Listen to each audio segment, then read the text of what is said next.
system's outer limits far beyond any known planets, a lone machine moves through the darkness, still breathing and listening after nearly half a century. Voyager 2 was launched in 1977, never intended to remain active for so long. It was constructed to study the outer planets, to send back pictures of Neptune, Uranus, Jupiter, and Saturn. Afterward, it was supposed to fade into silence, but it never did. Against all odds, it is still out there billions of miles away in the cold void between the stars. And now it has discovered something no one on Earth wanted to hear, something that reaffirms our darkest fears about space travel. Because it's not just drifting anymore. It's observing something, and that something seems to be moving with intention.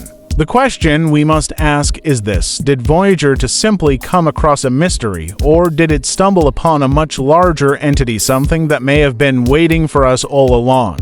The initial anomaly was subtle, barely more than a whisper in the data. At first, engineers thought it was nothing more than random noise in the background, a brief blip in Voyager 2's sensors. After all, space is full of cosmic static, bursts of radiation, drifting dust, particles from the sun. But then, the readings began to shift. The plasma wave instrument recorded changes to precise, to be random, to controlled, to be natural. At the same time, data on the magnetic field began to rise in clean, repeating pulses that didn't match anything Voyager 2 had detected in decades of travel. For a while, NASA's Jet Propulsion Laboratory kept the findings internal, verifying every possible source of error. They ran simulations, checked the health of the spacecraft, even compared its readings to those of Voyager 1, far away in another region of interstellar space. And that's when things turned from curiosity to alarm. Voyager 1 was picking up the same anomaly, despite traveling an entirely different course. To spacecraft separated by billions of miles, detecting nearly identical patterns in deep space. How likely is that to happen by chance? Astronomically low. When the team pieced together the telemetry, the truth was stranger than anything they had prepared for. Voyager 2 hadn't detected a single anomaly, it had detected many.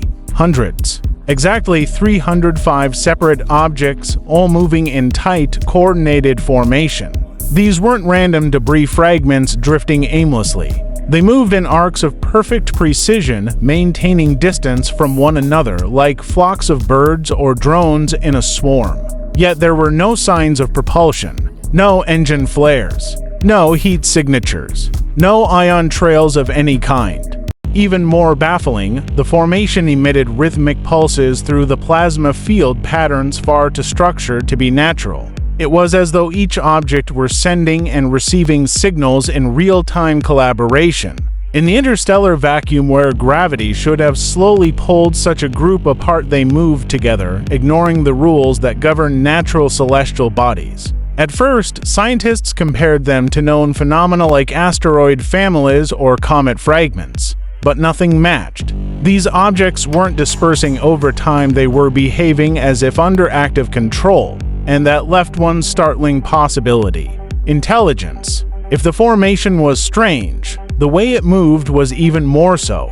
Doppler measurements revealed that some of these objects were traveling faster than any human spacecraft could ever achieve, faster than the escape velocity of the Milky Way itself. Yet they accelerated and decelerated smoothly, without any evidence of thrust or fuel burn. It was as though they were interfacing directly with space itself, manipulating the very medium through which they traveled. Some physicists suggested this might be a type of propulsion we don't yet understand, perhaps bending or shaping spacetime to move unimpeded by conventional engines. Dr. Eleanor Reyes, a theoretical physicist, described it as watching something glide effortlessly across a surface we can't even see. This method of travel defied everything we know about physics, hinting at technologies or natural laws beyond our comprehension. Yet, what troubled researchers most wasn't the method, it was the path.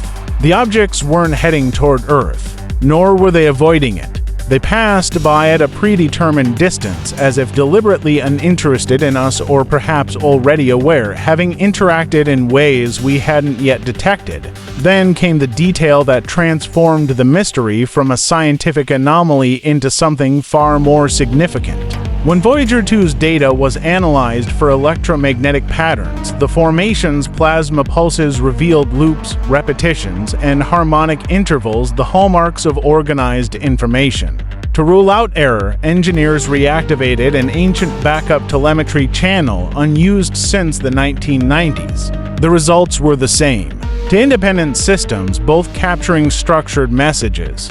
Some researchers began to suspect this wasn't just motion, it was communication. Were they communicating with one another, sending information somewhere else? Or, most chilling of all, were they transmitting a message meant to be intercepted? And then, amateur radio operators on Earth began reporting strange, faint signals.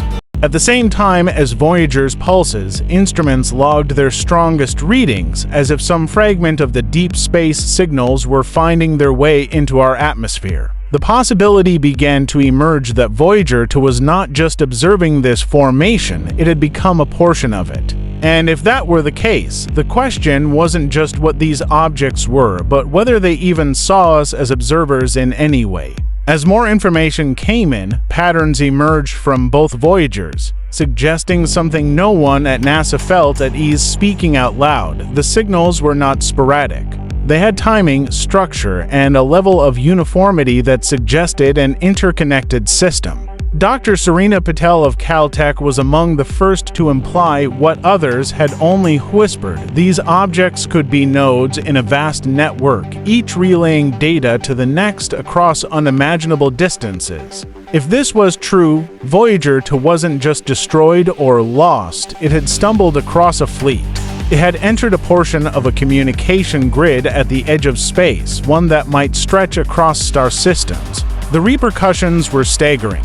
Networks, by definition, have a purpose. They connect points to exchange data, coordinate actions, or monitor activity. And if this was a network, the next question was unavoidable: what, precisely, was it monitoring?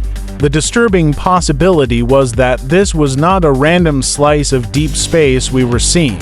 It might be an active border, a perimeter, and Voyager had just brushed against it. Then came a specific detail that deepened the unease. Cross-referencing the timing of the plasma pulses with archival data from Voyager's golden record transmissions revealed an alarming correlation. Roughly 3 weeks before the first anomalies were detected, Voyager 2 had broadcast one of its regular all-systems updates toward Earth. Included within was a brief calibration signal. That calibration pulse was unique, a repeating pattern that closely mirrored the structure found in the formation's own signals. To some, it appeared as though the formation had responded. The idea that these 305 objects had recognized Voyager's unique electronic signature and answered was almost too much for the team to process. Was that a coincidence? Was the resemblance only in the data? Or had Voyager unintentionally knocked on a door never meant to be opened? Shortly after the formation left, Voyager 2 began to behave in ways engineers couldn't explain. Certain data were routed through unused memory banks, reactivating circuits untouched in decades. The spacecraft's guidance system initiated minor reorientations that were not part of any sequence of commands from Earth. At first, there was suspicion of a software error, a harmless cascade of outdated code. But the modifications were too precise, too purposeful. Voyager's telemetry indicated it had begun allocating a portion of its processing capacity to tasks that matched no known function in its instruction manual. The probe was not malfunctioning, it was adapting. The timeline was impossible to ignore. Within hours of the formation's close proximity, changes began. It was as if something had reached out across the silence of interstellar space and left a trace inside. While engineers debated Voyager's transformation, unexpected reports flooded in from Earth. Amateur radio operators in Scandinavia and Australia claimed they were picking up faint, repeating bursts of static unlike anything they had logged before. At first, these claims were dismissed as satellite interference or ground-based transmissions. But once a handful of operators released recordings that matched with professional observatories, skepticism began to crumble. The bursts were real, and their timing aligned with Voyager's most intense detections. This raised an unsettling question: were we now hearing the same network Voyager had encountered? If so, the signals were no longer confined to the void. They were here, touching Earth's electromagnetic environment. The boundary between observer and participant was blurring, and no one could be certain which side of that line we now stood on. Voyager was never destined to carry messages. It was constructed as a silent observer, a witness to the outer planets, a time capsule drifting into the night. But somewhere in the icy void between the stars, it may have become something else, part of a system we don't comprehend, interacting with a network that may not even exist in this universe. The 305 objects it encountered were not random rocks. They moved with intention. They spoke in pulses, and perhaps they listened. Now, faint echoes of that same pattern are whispering through our own skies. We assumed this was a network. We are no longer merely observing it. We are within it. Everything is affected by that. I'm unsure whether this is surveillance, contact, or something more subtle. But whatever it is, we do know this: billions of miles away, something has already interacted with a machine built by human hands. The final question, the one NASA refuses to speak aloud, is simple. If the system has noticed us, what follows?